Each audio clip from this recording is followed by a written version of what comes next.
Algumas pessoas, ao longo da vida, têm me interpelado com a dúvida, com a questão muito honesta e sincera de: será que estamos orando certo? Será que a nossa oração não está errada? Será que a gente não vai obter coisas erradas por estar orando errado? E a todos eu ofereço o conforto da palavra de Deus, que diz que todos nós erramos e nós oramos errado. E que pela bondade de Deus, o próprio Espírito Santo, ele vai diante de Deus e ele intercede por nós da maneira correta. Então, sim, nas nossas melhores orações, nós oramos errado. Mas a bondade de Deus, ela é muito maior do que o nosso erro. E eu quero te convidar hoje para você acompanhar o estudo que a gente vai fazer a respeito desse tema. Olá, seja bem-vindo. Aqui nós estudamos a Bíblia. E estamos estudando juntos a carta de Paulo aos Romanos, agora no capítulo 8. Senhor nosso Deus, obrigado por nos concederes a Bíblia. Obrigado porque nós podemos ler livremente, estudar e dialogar a esse respeito. Senhor amado, nos ensina a tua palavra. E assim oramos em nome de Jesus. Amém. Diga o seu amém, concorde com essa oração e faça dessa oração também parte da sua vida. Romanos 8, capítulo 8, verso 23. No verso 22, nós havíamos visto anteriormente, Paulo ele mostrou que as dores da criação são semelhantes a dores de parto. Eu expliquei que dores de parto são diferentes de dores de morte, porque quando chega no ápice, vem vida, vem o nascimento. E ele fala, não só isso, mas nós mesmos que temos os primeiros frutos do Espírito, gememos interiormente, esperando ansiosamente a nossa adoção como filhos, a redenção do nosso corpo. Ora, o que Paulo diz, não é só a criação, mas nós também, e nós temos os primeiros frutos do Espírito. Então, tudo o que você pode conhecer sobre frutos do Espírito nessa vida, tudo o que todas as gerações de cristãos do passado, a atual e as futuras vão viver de frutos do Espírito, Paulo chama de os primeiros frutos. Existem coisas ainda não reveladas para nós, coisas muito especiais. Nós temos os primeiros. E nós, por termos esses frutos no nosso interior, nós gememos interiormente. O que é esse gemer interiormente? É como nós estarmos voltados para a criação e nós entendermos dentro de nós que as coisas não estão bem. Nós olhamos para os outros, para nós mesmos, para o espelho, para a criação, e muitas vezes nos faltam até palavras. São coisas interiores do ser humano, como gemidos interiores, como expressões que a gente não consegue botar em palavras, mas que Deus está vendo. Nós esperamos ansiosamente a nossa adoção como filhos. E aqui eu vou lhe explicar esse conceito. Você já sabe, se você já estudou a Bíblia, especialmente o Evangelho de João, que não é verdade que todo mundo é filho de Deus. Não. Todo mundo é criado por Deus e todos são amados por Deus. E Jesus morreu na cruz por todos. Mas filhos são só aqueles que aceitam andar com Jesus. Esses são adotados. E a nossa adoção, ela acontece quando nós cremos em Jesus. Ali somos feitos filhos de Deus. E Paulo fala agora que nós esperamos a nossa adoção. Isso aqui eu vou usar uma figura aqui que talvez nos ajude a entender. Imagine uma criança que não tem pai e mãe. E aí um casal se compadece dessa criança, pega essa criança e adota. No momento que a adoção é feita, essa criança já é filho. E aí esse casal, então, leva essa criança para sua casa, que é um lugar muito distante. Imagine que é no outro lado do país. Essa criança já foi adotada. Mas, ao mesmo tempo, ela espera a sua adoção. Ela espera chegar em casa. Ela espera chegar na casa dos pais. É mais ou menos isso que Paulo fala. Nós somos adotados quando somos convertidos a Cristo. Mas, ao mesmo tempo, esperamos a nossa adoção. Esperamos chegar na casa do nosso Pai. Que é o quê? A redenção do nosso corpo. É a ressurreição. As formas de pensamento de religião gregas, elas são muito inferiores ao que é revelado na Bíblia. Na forma grega de pensamento, que era muito comum na época de Paulo, e por isso Paulo usa essas expressões para clarear a mente dos cristãos, eles pensavam que tudo que era espiritual era superior, e tudo que era material e físico era inferior. Por isso que para eles a ideia da ressurreição era ridícula. Quando Paulo estava em Atenas falando e ele veio pregando sobre Jesus Cristo, eles ouviram ele até o ponto que ele falou da ressurreição. Eles falaram, isso aí é tagarela, a gente ouve outro dia, porque para eles não fazia sentido, era besteira. E é uma lástima que muitos cristãos busquem na filosofia grega pagã os métodos para interpretar a Bíblia. Nós precisamos buscar na Bíblia o entendimento para interpretar a Bíblia. E a Bíblia fala da redenção dos nossos corpos. Nós vamos ressuscitar em corpo físico, do mesmo modo que Jesus ressuscitou em corpo físico. Vamos lembrar que ele foi tocado pelas pessoas, ele tocou pessoas. E ele era tão corpo físico que ele, na beira da praia, ele comeu, ele participou de refeição com eles. E é interessante que Jesus, ele sendo o Filho de Deus e existindo desde antes da eternidade, ele decidiu vir para a Terra, ele se fez corpo. O Verbo virou gente e habitou entre nós. Lemos lá no começo do Evangelho de João. E é tão interessante que depois ele não abandona o corpo. Não é uma breve passagem por esse mundo, como os gregos pensavam, né? Que aí ele viveu um tempo aqui, depois largou o corpo e virou espírito de novo. Não. Jesus Cristo ele veio e se fez homem e ele decide ressuscitar em corpo.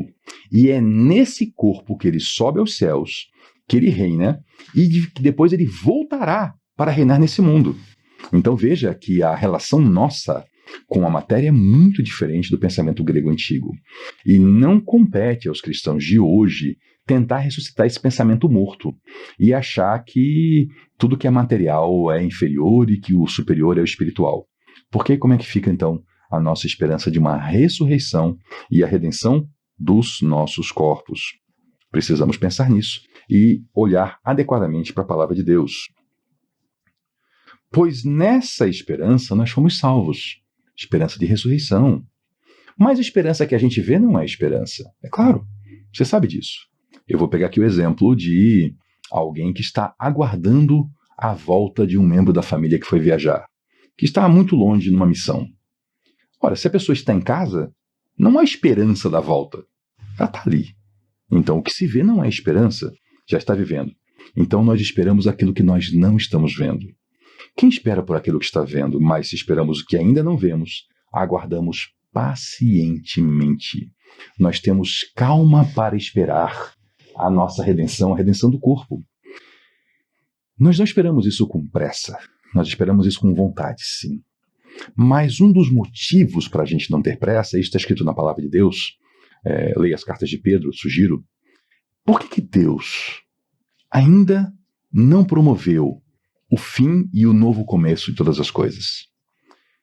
Quando eu olho para fora, eu vejo milhares e milhares de pessoas que ainda precisam receber o anúncio do Evangelho. E Deus está estendendo a sua misericórdia, está esticando a sua misericórdia para alcançar mais gente. Ao mesmo tempo em que hoje, no ano que eu falo com você aqui, é o momento da história em que mais pessoas em toda a Terra estão se convertendo a Cristo, é ao mesmo tempo o momento em que ainda há muita gente para receber o anúncio do Evangelho.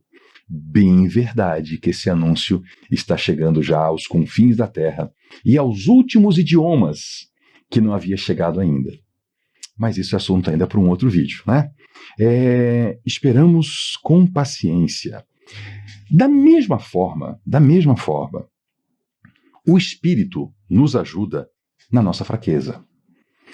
Nós somos fracos. Nós não estamos ainda ressurretos. Não somos plenos. Mas aí nós temos o Espírito Santo, que está colocado dentro de nós como selo da promessa da salvação. E ele está nos ajudando ativamente, porque nós não sabemos como orar. Por melhor que sejam as nossas orações, nós não sabemos como orar. Eu sei que tem cristãos supersticiosos, e normalmente a superstição ela vem da falta de conhecimento da palavra de Deus. Ou, se não é falta de conhecimento, é pelo menos desprezar esse conteúdo. Há cristãos que pensam que a gente tem que praticamente planejar a oração e cuidar com as palavras, porque é aquela coisa, cuidado do que você pede, hein? Como se Deus fosse um gênio da lâmpada de algum filme de má qualidade, que se a pessoa disser uma coisa sem pensar todas as possibilidades de má interpretação, é como se esse gênio da lâmpada, que as pessoas julgam que é Deus, fosse pegar esse pedido e dar aquela distorcida e lhe entregar o que você não quer. Mas nós que lemos a palavra de Deus, nós lembramos de Jesus falando. Qual é o filho que pede para o seu pai um pão? Ele vai dar uma pedra. Qual é a criança que pede um peixe? Ele vai dar uma cobra. Deus é bom. Deus está preocupado conosco. Imagina se Deus é tão bom que Ele deu o seu Filho por nós numa cruz para pagar pelos nossos pecados. Você acha que Ele vai ficar querendo pegar pequenas falhas na sua linguagem para Ele dar o mal? Que superstição é essa? Esse não é o Senhor nosso Deus. Isso é gênio da lâmpada de filme ruim. E o Senhor? Bom, o Senhor diz assim para nós: nós não sabemos orar como convém. Nós não sabemos. Mas o próprio Espírito intercede por nós com gemidos inexprimíveis. Isso quer dizer que o Espírito Santo, Ele mesmo, se põe diante de Deus a nosso favor, de uma forma que nós humanos não conseguimos expressar. São gemidos inexprimíveis. Nós não conseguimos. Então veja que segurança que nós temos. Deus quer o nosso bem e o Espírito Santo intercede por nós. Que segurança que nós temos na bondade de Deus. E aquele que sonda os corações, quem sonda os corações? Deus. Ele conhece a intenção do Espírito, porque o Espírito intercede pelos santos de acordo com a vontade de Deus. Olha que interessante.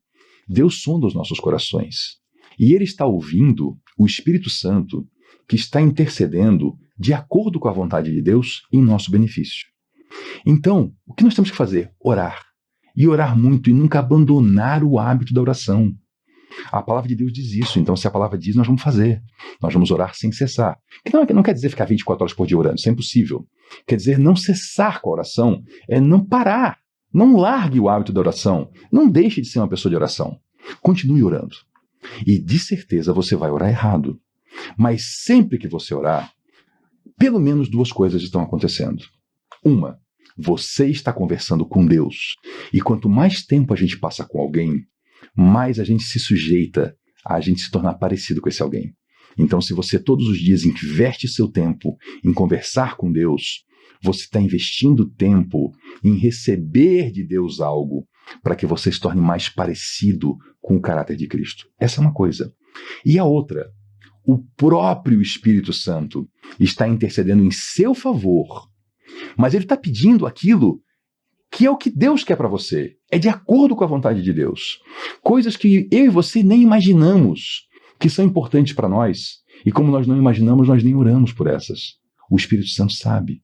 E ele intercede por nós, diante de Deus. Olha que segurança que nós temos na bondade do nosso Pai. Então, se você ainda tinha alguma superstição dessa, você pode abandonar. A palavra de Deus lhe dá segurança.